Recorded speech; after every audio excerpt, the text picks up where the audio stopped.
Bonjour à tous, distingués invités, mesdames et messieurs, chers amis, au nom de la délégation générale du Québec à Paris.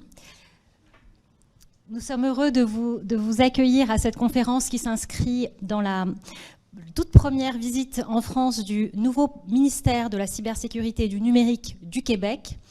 Donc, comme dans bien des domaines, le Québec et la France peuvent s'inspirer mutuellement en matière de cybersécurité et forger de nouveaux partenariats porteurs au bénéfice de nos sociétés et de nos entreprises. Nous avons le plaisir d'accueillir aujourd'hui le sous-ministre de la cybersécurité et du numérique et dirigeant principal de l'information du Québec, Monsieur Pierre Rodrigue.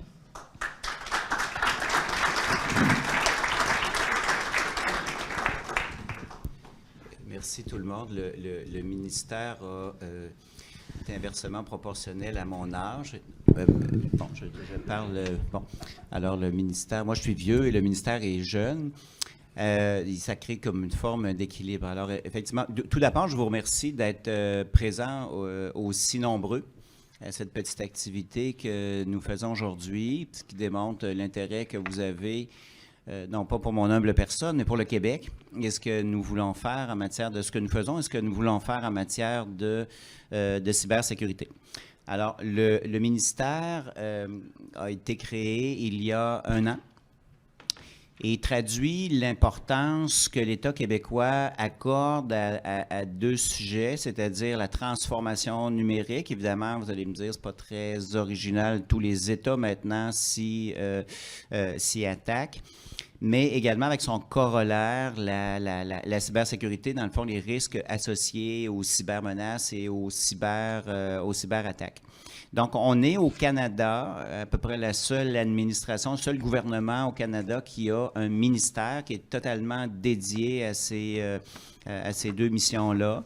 Qu'est-ce que ça signifie un ministère quand on est au Canada? C'est-à-dire qu'on a regroupé à l'intérieur d'une seule organisation les grandes orientations, les politiques, les directives, la coordination de l'action de l'État québécois en matière de transformation numérique et de cybersécurité. Et on parle, dans le fond, de la coordination de 305 organismes publics, qui sont les ministères, les organismes à conseil d'administration, également les 3 grands réseaux qui sont présents au Québec, l'enseignement supérieur, l'éducation et évidemment notre grand réseau de la santé.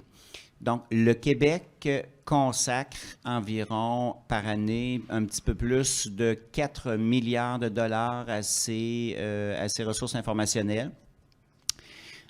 C'est à peu près 22 000 personnes là, qui travaillent également dans des métiers qui sont spécifiquement dédiés aux ressources informationnelles, dont un pourcentage qui peut varier selon les organisations autour de 30% de ressources externes. Donc, évidemment, le gouvernement du Québec compte sur les entreprises privées pour soutenir son action, que ce soit pour fournir du matériel ou des ressources ou de l'expertise de pointe en cette matière-là. Vous avez à l'écran, je ne vais pas nécessairement le reproduire, certaines données là, qui sont relatives au Québec. Notre action au niveau de la cybersécurité a pris une dimension plus grande avec l'adoption de la loi, c'est-à-dire qu'auparavant, l'action de l'État était dirigée uniquement vers les organismes publics. Donc, on a mis en place, on a revu notre cadre juridique au Québec et nos structures de gouvernance pour mieux s'adapter à la lutte contre les cyberattaques. Donc, on a une structure de gouvernance de type hiérarchique, de type militaire, là, je pourrais le dire à la blague, mais qui fait en sorte que moi, comme dirigeant principal d'information, je suis à la tête d'un réseau de 26 dirigeants de l'information qui sont dans chacun des portefeuilles ministériels. En dessous d'eux, il y a des équipes avec différentes responsabilités touchant les différents aspects de la cybersécurité, ce qui fait que notre capacité de répondre aux événements lorsque, par exemple, est arrivée la vulnérabilité Log4Shell. On est capable de... Tout ça, c'est décidé de fermer les sites exposés sur Internet qui pouvaient comporter cette bibliothèque. A été prise, a été prise en l'espace de peut-être une demi-heure, un samedi après-midi. On a été capable de rejoindre tout le monde, les consignes se donnent et les sites ont été fermés très rapidement. Donc, c'est une des premières fois où on l'a expérimenté à large échelle. La raison pour laquelle nous sommes ici en France, c'est de travailler, bon, évidemment, dans le cadre du FIC et on en profite pour parler également à nos homologues français, c'est de mettre en place également l'ensemble de la structure qui va nous permettre de prendre la mission qui est la nôtre de la cyberprotection à l'échelle de la société civile. Donc, de protéger les citoyennes et citoyens, les petites et moyennes entreprises, nos infrastructures critiques, donc d'établir la coordination des grands acteurs qui œuvrent sur le territoire québécois de manière à répondre, de nous protéger, évidemment de bien connaître la menace, de se prémunir contre cette menace-là, évidemment de réagir lorsque malheureusement une cyberattaque peut réussir. On voyait à l'écran également qu'il y a beaucoup d'entreprises associées à la cybersécurité qui sont présentes au Québec. J'encourage celles qui ne le sont pas également à y être parce que c'est un secteur qui est en développement, là, et qui est en développement partout, mais c'est particulièrement intéressant de travailler au Québec, non seulement parce que nous sommes extrêmement sympathiques, voire même très intelligents, et que l'on veut mettre en place des solutions innovantes. Hein, on est ouvert d'esprit, qui vont vous permettre également de pouvoir les reproduire ailleurs là, sur la planète. Alors, ça va être un pôle d'expansion pour vos activités, mais plus sérieusement, nous travaillons à mettre en place pour livrer cet automne, peut-être pour disons le printemps prochain, un plan national de cyberdéfense qui ne pourra pas être... Donc, il va couvrir l'ensemble des aspects de la société, l'administration publique, le secteur privé, et qui ne pourra pas se faire sans la collaboration de l'ensemble de l'écosystème. Alors, c'est ce qui est, je dirais, l'aspect le plus intéressant de mon travail, c'est cette collaboration, ces interactions-là que nous avons, non seulement nous-mêmes entre fonctionnaires, mais également avec les membres de l'écosystème, les universités, les centres de recherche. Nous étions à Campus Cyber lundi. On est vraiment à l'affût de ces nouvelles structures et des nouveaux modes de collaboration entre les différents intervenants liés à la cybersécurité qui vont nous permettre d'aller plus loin. Parce que les règles, des fois, des différents gouvernements au niveau de l'accès au marché public, etc., bon, tout a été fait. On a dessiné beaucoup de fleurs sur le tapis dans lesquelles parfois nous tombons, sur lesquelles nous tombons. Donc, on essaie de trouver des modèles pour nous permettre de nous donner la meilleure flexibilité possible pour être capable d'avancer, parce que dans ce domaine-là, on n'a pas 4 ou 5 ans pour développer des produits ou des nouvelles techniques. Alors, je crois que mon temps est maintenant écoulé. Et je dois maintenant céder la parole à Jean-François, si je ne m'abuse. Vous voyez comme je suis docile. Oui. C'est bien ça. Donc, enchantés tous. L'idée ici étant vraiment de faire un peu le pont avec ce que M. Rodrigue mentionnait. Donc, c'est un écosystème qui est dynamique, mais c'est un écosystème aussi à bâtir. C'est un écosystème qui a besoin de l'appui des joueurs industriels, des joueurs du marché, donc des sociétés et des entreprises qui ont un intérêt justement à développer l'Amérique du Nord, et vous comprendrez, bon, le faire à partir du Québec. Alors, très brièvement, l'objectif étant de vous donner un peu des arguments pour justement vous lancer dans ce nouveau marché. Le gouvernement du Québec, à travers Investissement Québec, qui, bon, pour faire un parallèle français, Investissement Québec est une banque publique d'investissement qui a un mandat aussi de développement économique, ce qui peut s'apparenter à ce que la BPI et Business France peuvent faire ici en France. Donc, Investissement Québec est là vraiment pour appuyer les sociétés et les entreprises là, qui souhaitent se lancer sur le marché québécois.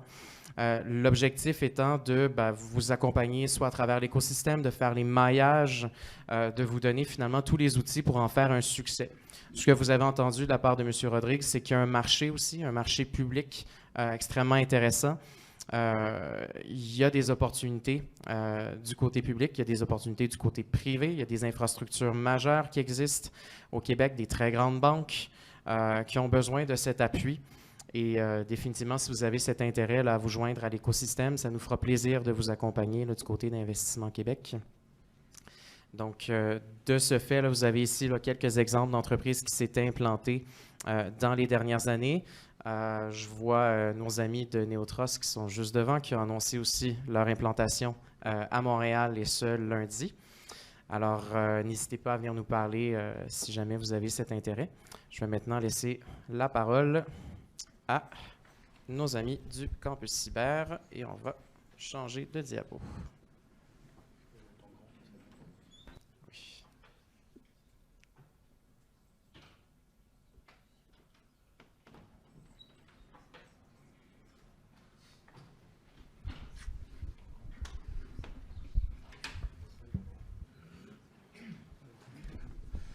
Ok. On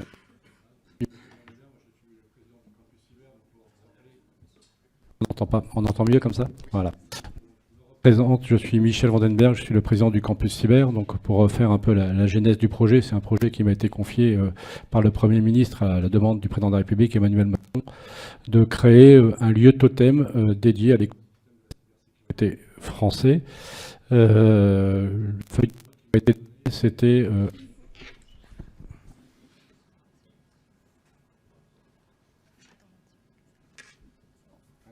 non, ah, c'est bon. Voilà, c'était de créer un Beersheba à la française. Donc, créer Beersheba, je voyais à peu près ce que c'était. C'est un grand centre de cybersécurité israélien. À la française, ben voilà, on a fait avec ce qu'on pouvait. Le campus cyber aujourd'hui, c'est donc un lieu. C'est un immeuble de 26 000 mètres carrés qui est régi sous forme d'une société privée-publique. C'est-à-dire que c'était vraiment la volonté du président de la République qui était de créer un projet porté par les acteurs privés et soutenu par l'État. C'est un projet qui est donc administré par ses membres. On a un conseil d'administration de 19 administrateurs qui représentent non seulement les grandes entreprises, les grands offreurs, l'État, mais aussi les associations, les startups, les écoles, les centres de recherche, pour que justement l'ensemble de l'écosystème puisse être représenté au sein du campus cyber. Le campus cyber, il a, on va dire, 3 grands lieux d'action. On n'a peut-être pas bien choisi le nom parce que chaque fois qu'on parle de campus cyber, les gens voient ça soit comme un centre de recherche, soit comme un grand campus de formation. Or, on est avant tout un lieu opérationnel. Le campus cyber, c'est 1800 postes de travail et tous les jours, vous avez un peu plus de 1000 experts de différentes sociétés qui viennent y travailler.